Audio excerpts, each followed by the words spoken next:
चला, आज आहे बैलपोळा आणि आमच्या संदीपचं इथे चालू आहे बैलांना मस्त स्वच्छ अंघोळ घालण्याचं काम.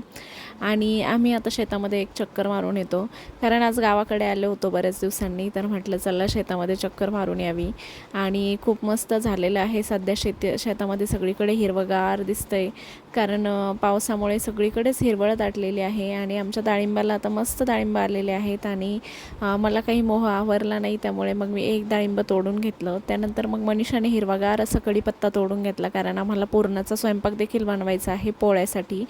तर आम्ही तिघीजणी आता स्वयंपाकाला लागलेलो आहे. सगळ्यात अगोदर तर आमची चहा पार्टी झाली, कारण की मग थोडीशी एनर्जी येते, कारण आम्हाला बऱ्याच जणांचा स्वयंपाक बनवायचा होता.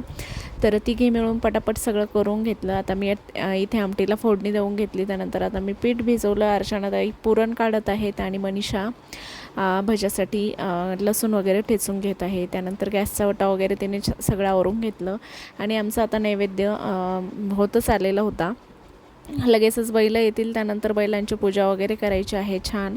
आणि लाईट वगैरे जाईल म्हणून, कारण गावाकडे लाईटचा खूप जास्त इश्यू असतो, म्हणून आम्ही मग पटापट मिक्सरचं जे काम आहे ते अगोदर करून घेतलं. त्यानंतर मग बैलं येण्याच्या अगोदर इथे सडा रांगोळी वगैरे सगळं बाहेर करून घेतलं.